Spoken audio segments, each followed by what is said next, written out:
Bharat Israel संबंधों में रुकावट बन सकते हैं, पीएम मोदी और किशोर समृद्धि के बीच के टकराव। बता दें कि भारत की राजनीति में मुख्य दखल सीआईए और केजीबी का है। भारत में विपक्ष केजीबी के साथ रशिया और चाइना को लेकर चल रहा है, जबकि उसे निर्गुट सम्मेलन के साथियों को लेकर चाहिए। वहीं भारत में सत्ता पक्ष सीआईए, इजराइल और अमेरिका को लेकर चलना है। 2014 में मनमोहन सिंह को अपदस्थ करने और सत्ता बदलने में अमेरिका और इजराइल का बड़ा दखल रहा है। दूसरी ओर भारत में इजराइल से संबंध रखने वाले संयुक्त क्रांति पार्टी के राष्ट्रीय अध्यक्ष किशोर समृद्धि से सत्ता पक्ष लगातार दूरी बना रहा है। विपक्ष के नेता राहुल गांधी और किशोर समृद्धि के बीच सुकन्या मामले को लेकर चली जंग पूरा देश जानता है, जिसमें सीबीआई ने किशोर समृद्धि को गिरफ्तार किया और मामला सर्वोच्च न्यायालय में बड़े पैमाने पर चल रहा है। किशोर समृद्धि पर धारा 469 का मामला अभी भी लखनऊ सीबीआई कोर्ट में एमपीएमएलए कोर्ट में विचाराधीन है। भारत में किशोर समृद्धि, जो इजराइल के साथ ही प्रधानमंत्री ने उनके दल को अब तक मध्य प्रदेश हाईकोर्ट के निर्देश के बावजूद कार्यालय नहीं दिया, जबकि मध्य प्रदेश के गृह विभाग ने मुख्यमंत्री को कार्यालय आवंटन के लिए फाइल भेज दी है।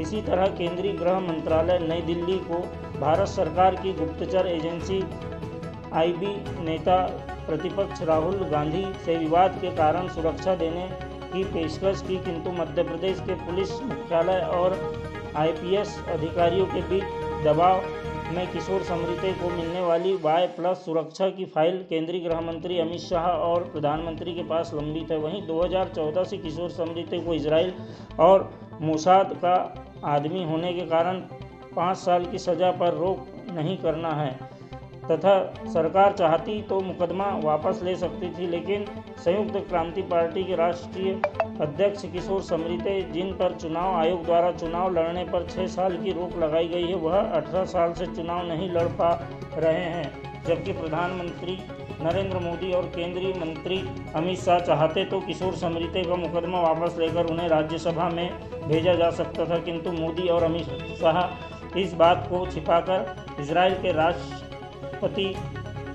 नेतन्याहू को अंधेरे में रखकर संयुक्त क्रांति पार्टी के राष्ट्रीय अध्यक्ष किशोर समृद्धि को प्रताड़ित कर रहे हैं। उन्होंने इस बात का डर है कि किशोर समृद्धि सबको पीछे छोड़कर आगे न बढ़ जाए। किशोर समृद्धि द्वारा नवगठित पार्टी संयुक्त क्रांति पार्टी का ध्वज भी इजराइल के ध्वज की फोटोकॉपी है, जिसके लगते ही पूरा प्रशासन सतर्क हो जाता है। वहीं देखिए, हमारी जो पार्टी है इसका रजिस्ट्रेशन भारतीय निर्वाचन आयोग से है। हमारा पार्टी का जो ध्वज है इजराइल के ध्वज की फोटोकॉपी है। हमारा जो पार्टी है ये पूरी दुनिया को बताना चाहती है कि जो दुनिया में किस तरह यहूदियों ने अपने संघर्ष को लगातार जारी रखा और आज दुनिया में इजराइल बड़ी ताकत बन गया। वैसे ही हमारा जो देश है उसको भी ताकतवर बनना चाहिए। दुनिया की तीसरी बड़ी ताकत है, लेकिन हमारा पीओके पाकिस्तान के कब्जे में, हमारा 32 लाख एकड़ भूभाग चीन के कब्जे में, आरसाई चीन हमारा कब्जे में। तो हमारा जल, थल और नभ तीनों हिस्से में हमारा कोई ना कोई हिस्सा किसी न किसी देश ने कब्जा करके रखा है। तो हमें हमारा जो रुपया है, हमारी जो अर्थव्यवस्था है ताकतवर। दूसरा, भारत में जो राजनीति है वो सीआईए और केजीबी की है।